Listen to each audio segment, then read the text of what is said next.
how often do you want to have sex versus how often are you actually having sex? A lot of people measure sexual desire by the amount of sex that they're having. The physical act of sex is different than our motivation to have sex. If you're trying to figure out if your sex desire is low, let me put your mind at ease. Hi, I'm Dr. Tiff, your relationship transformation coach. I've spent the past 20 years working with high-achieving women just like you who are crushing it in every area of their lives, everywhere except their relationships. And look, I get it. Finding the one ain't easy, and relationships are hard. But you know what's even harder? Cycling through the bad ones, or worse, staying in relationships when you already know they're not a good fit.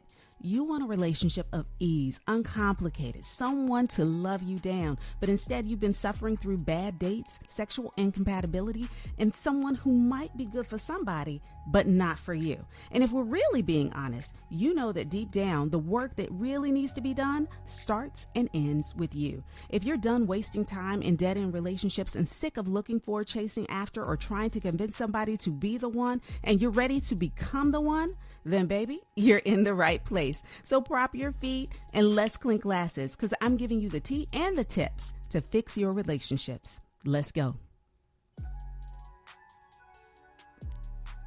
Hello, it's Dr. Tiff, and this is Fix Your Relationships podcast. Hope everybody's well. I'm doing well today. I am, I'm here with bells on. I'm so happy to be here and talk to you guys and really chat with you about something that is super, super familiar to me, not necessarily personally, but maybe we'll talk about it. But how are you guys liking the show? You know, I've been asking you this for the past couple weeks.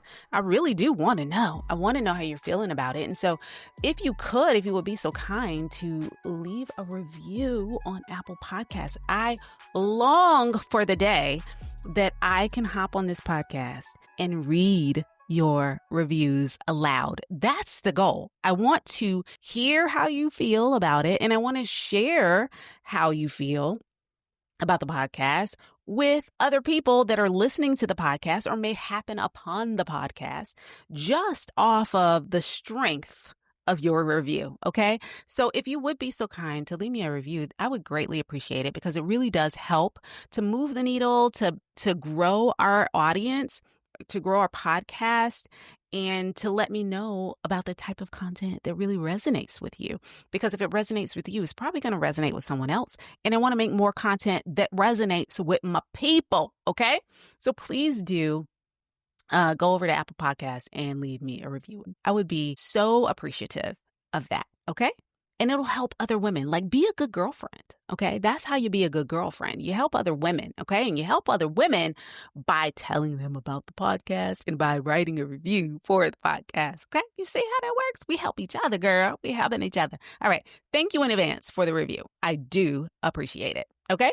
So I'm pulling up my notes here because I want to make sure that I hit these points. But you guys know, if you've been listening, you know that I'm leaving room. Leaving a little room to make sure that whatever God wants me to talk to you guys about or share with you, or add to my notes, however he wants me to add to the notes, that I have the ability to do that. I'm so grateful. I mean, you guys know I'm a God girl because he comes up at least once an episode, right? I love God. Sometimes I curse though, so bear with me. He's working on me. He's still yet working on me. But I definitely know that he has a message. He always has a message for you, and he brings his messages through people. Okay. This is why he wants us to be in community. I do believe that one of the reasons why we are gifted differently, why not everybody has the same gifts, is because God wants us to depend on each other. He wants us to communicate with each other. He wants us to be in community with each other. And so what I may be gifted in may be something that you struggle with, which is why I'm doing this podcast, because it's something that I have a lot of information in my head about relationships, about sex and sexuality, about all the things. And I would not be being a good girlfriend and not a good steward of the king, honey, not a good child of the king, if I was not sharing the information that he's given me with you. So my hope today and every day that you listen to this podcast is that I give you something that you need, something you've been looking for. If you are desperate to fix your relationships, if you've been struggling in relationships, I'm hopeful that the information that you get from this podcast is exactly what you need and have been searching for. And then just as a word of encouragement, I want you also to find your gift, because there's somebody out there waiting on you to do exactly what God has placed in your heart to do. Exactly the gift that you have, whatever that is. Somebody out there is waiting on it. They're waiting on you to take the move, to make a move, to do the thing so that they can see his light through you. So stop playing. Stop playing with your little stuff and share it with the people. Okay? All right. God bless. All right. So today I want to share with you 3 questions that you should be asking if you have low sex desire. Okay. If you have low sexual desire, you should be asking these 3 questions. First and foremost, what is sexual desire? Ooh, I'm glad you asked. I want you to know this is something that I've studied vigorously. Okay. My dissertation was about low sex desire in postpartum women, and it was a comparative study between stay-at-home and working moms. So this is something that I've studied a lot about. If you wondered how Dr. Tiff became a doctor, this is how. Okay, sexual desire. All right, so it is one of my favorite topics to talk about, and one of the reasons why it's one of my favorite topics to talk about, especially when I'm talking to women, is that at some point in our lives, 80% of women, and this is a stat, I actually think this is a different number, 80% of women at some point in our lives will experience low sexual desire, okay? At some point in our lives. I honestly believe that that number is higher, but that's the number that's in the little research, child. So we just gonna go with that today, okay? But I do think the number is much higher. I think it's almost 100%, if I'm being honest. All right, so what is sexual desire? Quite simply, your sexual desire is your motivation to be sexual. How simple is that? Sexual desire is your internal motivation to be sexual. So low sexual desire is when your motivation to be sexual is low. Okay. High sexual desire is when your motivation to be sexual is high. Okay. So 3 questions you should be asking if you think you have low sexual desire. Number 1, the question that I'm going to ask you, okay, is why do you think it's low? What makes you think that it's low? Let me tell you something. In private practice, as a therapist, as a sex therapist, I worked with many women, many. I would say at one point it was the bulk of my practice, like 80% of the women that I was seeing had low sex desire. And a lot of it, what we found out was it wasn't that their sexual desire was low, it's that their partner told them that it was low. And what's even funnier is I used to get calls. This is hilarious. I used to get calls from men, making appointments for their wives, so that we could fix their sexual desire. And if you know me, you know how that went down.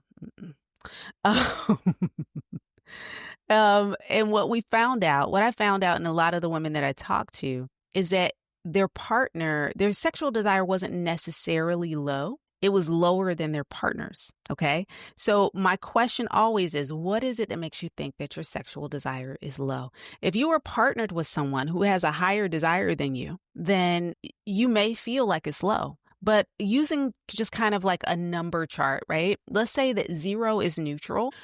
If you had a line, right, with 0 being in the middle, and to the right, you have positive numbers up to 10, 10 being a super high sex drive. And then on the other, you have numbers to -10 on the other side, over to the left, whereas -10 is a super low sex drive, but 0 is neutral. 0 is right in the middle. It doesn't mean high or low. It just means normal. Okay. If you have a partner who is at a 5, right? And you're normal, that partner may think that your sex drive is low, when in actuality, if we're being technical about it, their sex drive is high, or at least higher than yours. Okay. We have to look at what your sex drive actually is where it is, and how you're comparing it to get a diagnosis, right, of low sex desire or high sex desire, whatever that is. And so if your desire is low, or if you think your desire might be low, I do want to know how we got there, who told you it was low? Because, on the flip side of that, let's say your partner is normal, right? And they're at that 0 point and you're at, -5. Yeah, yours might be low. The goal, though, as a sex therapist and someone who works with individuals who might be experiencing low sex desire, the goal is to bring you somewhere in the middle. I can never, as a coach, as a sex therapist, I can never expect a person who really does have clinically low sex desire to ever be a positive 10. I'm not going to expect that. What I can do is help them to ease more to the right on that continuum that we talked about, to get a little bit higher, but also for their partner to have some understanding, some grace, some patience, and that they're going to have to lower their expectations a little bit. Both are going to have to change. Both are going to have to change. All right. And we'll talk a little bit more about that later. So the other thing I think you should ask is, how often do you want to have sex versus how often are you actually having sex? Right? A lot of people measure sexual desire, which is not necessarily the way it should be measured, by the way. A lot of people measure it by the amount of sex that they're having. Desire and sex are two different things. The physical act of sex is different than our motivation to have sex. Okay. So let's make sure we separate that. But how often you want to have sex versus how often you're actually having it. If you're trying to figure out if your sex desire is low, but you're having sex twice a week, let me put your mind at ease. Or that you want to have sex twice a week, right? Let me put your mind at ease. Because here's another statistic for you. Average American couple is having sex once a week. Once a week. I'm sure I've told you that before too. Average American couple having sex about once a week. And you over here having it twice a week and saying that your desire is low. Okay, sir. Okay. So how often you're having it versus how often you want to have it versus how often you're actually having it. It could be that your expectation about how often you think you should be having it might be a little skewed. It also could be that your partner wants it more or less than you do. I remember years ago, I had a couple where one of the persons in the couple, right, wanted to have sex daily and sometimes more than once a day. That person's appetite was extremely high. And so they saw me as a couple and, we're struggling because the high desire partner continuously called the other person in the relationship or described them as having a low sex desire. And so that's where the desire discrepancy kind of came in for me. And like I said, I'm always going to ask, why do you think your desire is low? What's making you think that? And in this case, that person had bought into the fact that my desire is low because my partner wants to have it all the time. Well, I must say, once a day is a lot. More than once a day is a whole lot. And what we came to realize and that person had to accept is that their partner's sex desire was not low at all because they wanted to have it. They were fine with having it maybe 3 or 4 times a week. But every day and several times a day was a bit excessive for this person. Now, that would be a lot for me, okay? But we're not talking about me, okay? I wasn't the one on the couch. So we do have to realize what our expectations are versus what is real, what is actual factual, and what normal is. And so we had to make some adjustments in expectation there. So the third thing that I would want you to ask is, do you want to have sex? Do you want to have sex? Again, this is low sex desire is probably one of the number one things that I've seen historically in my practice because of a lot of different reasons. Relationship failure, illness, age, hormones, disability.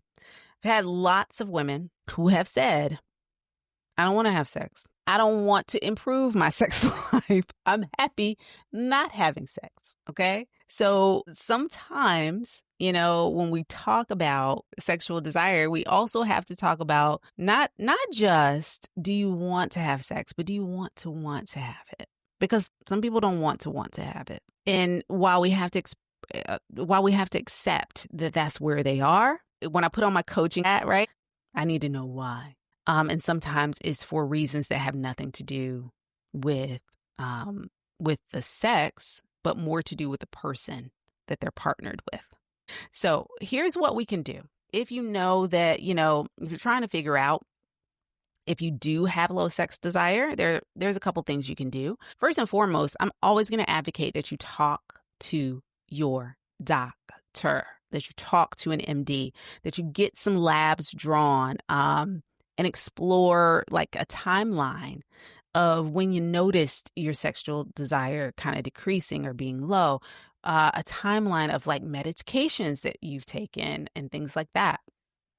Because those types of things, hormones, medications, life changes, all of those things can impact your sexual desire. Okay. So number one, definitely talking with your doctor about it. If you're noticing, and you do want to have sex, right? Definitely talking with an MD about it. And second, I'm going to recommend that you talk to a sex therapist, because I think that therapy for low sex desire, you really do need to talk to someone that specializes in sex therapy. And in addition to that, so that's number two, but 2A, and this is most important, and I'll go back to the example that I gave you before of the males that would call me and ask for their wives to make an appointment because their sex desire is low. I would absolutely 100% every single time make that appointment for the both of them. I don't see one person when it comes to a sexual issue. A lot of times for therapy, coaching is very different. Because coaching is dealing with the one, okay? In coaching, I'm dealing with the one, but as a sex therapist, I need to deal with both of you for this to work. And so I would often, all the time, not often, they would have to both come in. Both of you are in a relationship, and we have to figure out, because there could be something, and this is across the board with sexual dysfunction, or I won't say always across the board, but oftentimes there could be something that your partner is doing or not doing that causes your desire to be low. And so if the partner never comes in, we might never get that fixed. Okay. You can control what you can do and whatever's happening with you, but you can't control them, and they have to actually buy into whatever change we need them to make. So it's important that we make sure that our partners are involved in the therapeutic process. If the sexual desire is super low and we want to go to therapy for that, both you and your partner need to go, not just you. Okay. You're not in this alone. You're not in a relationship alone. You're not having sex alone. I mean, you may be. Okay. Masturbation is a thing. However, we're talking about sexual desire in your relationship. And if that's the case, you and your partner both will need to go. Okay. Third thing that you could do is, and you'll find this in therapy or in self-exploration or in working with a relationship coach. And this is what I would always tell you to do. Own how you're really feeling. Okay? Own how you're really feeling. Remember that question I asked before? Do you want to have sex? Let's own how you really feel about it. Do you want your sex life to be better? Do you want to desire it more? Okay? Let's own that feeling, whatever it is you're feeling, and embrace whatever changes need to be made in order to get you feeling the way that you would like to feel. Okay? At any given time, this is something that I want you to hear. Okay? At any given time in your lifetime, right, with your partner, you will be the high desire partner at times, and you will be the low desire partner at times. You will flip-flop. That is completely and totally normal. It is based on life experience. It is based on ability. It is based on compatibility. It is based on, whether you've eaten or not or eaten too much. It will be based on, the things that you have going on in your life. It will be based on hormones. It will be based on function or dysfunction. At any given time during the course of your relationship, there are going to be times where you are the higher desire partner, And there are going to be times where you're the lower desire partner. Own how you're feeling in the moment and embrace all of those changes that are happening for you. Understand that it doesn't have to be that way forever. It may just be where you are right now. But let's get clear on what it is that we're really feeling and why we're feeling that way. The important thing about that, wanting to want, we have to figure out why we don't want. Yeah. Figuring out why you don't want is just as important as figuring out, why the desire is low and what's happening. Okay. Because if the reason why you desire it or don't desire it, is because of something that's happened in the relationship, then guess what? Your low sex desire is actually a symptom of a relationship problem. I'll say that again. Low sex desire could be a symptom, of a relationship problem. And I say that as someone who has treated as many people with low sex desire. A lot of times it's a symptom of something else is going on in the relationship. It is. So I want you to be clear on what you're feeling, why you're feeling that way, so that we can make some strides in getting you to feeling better and doing better and being better in the bedroom and feeling more sexual if that is your goal. Okay? So I want you to do these 3 things, explore it, own it, examine yourself and how you really feel, and let me know how it works for you. I'd be honored if you would email me at support@drtiffanyhenry.com and be sure to reference this episode and let me know what's going on with you. And if you need more clarity on sexual desire, if you have any questions, because I promise you, if you have a question, guess what? Somebody else probably got a question too. So you might as well ask it. And then guess what? I can turn around and answer it on the podcast. And we're not just helping you out, but we're helping other people out as well. I think it's very valuable, a very useful way for you to help a sister out. Okay. So ask your questions, support@drtiffanyhenry.com. And also, if you need some more help navigating your relationships, I want to help you. I have a few openings this month for coaching, and I'd love to see you meet and hopefully exceed your relationship goals. I want to help you get there, get beyond what you want, in your relationship. So if you'd like to set up a 15-minute coffee chat with me, it's a one-on-one, just quick, little meeting with me to see if coaching is right for you. One-on-one coaching would be right for you. Again, just email me at support@drtiffanyhenry.com and we'll get you all set up on that first sesh. Okay. I'll also put a link down below so you can tap that link if you just like to tap. If you're one of those tappers that wants to just tap and get there. All right. So I hope you guys enjoy this episode. I hope you will take these 3 questions and really ponder. If you have low sex desire, if you think you have low sex desire, ask yourself these 3 questions. Don't let nobody put low sex desire on you if really that ain't the case. Okay. All right. That's it for me. Okay. I'm done. I've had enough. And I will see you next week. Ciao. Hey, babe, I hope you enjoyed today's episode. My goal with this podcast is to bless you with information that helps you fix those relationships that are most important to you, but not before you do the self-work needed to make sure that those relationships thrive. If this episode was exactly what you needed, then guess what? Somebody else probably needs it too. So do me and them a favor. Please share this episode with your good girlfriend and let her know about the podcast. And while you're at it, hop on over to Apple Podcasts and leave a review. This really helps to grow the podcast and puts it right in front of other women who are desperate to work on their relationships and themselves. And if you haven't done so already, I want to invite you to join our community of like-minded women all on a journey to become the one. You can sign up for free at becometheone.myflowdesk.com/email. I know that's a lot, so just go on over to the show notes and click that link there. Thanks again for listening to Fix Your Relationships with Dr. Tiff. I'll see you right back here next week.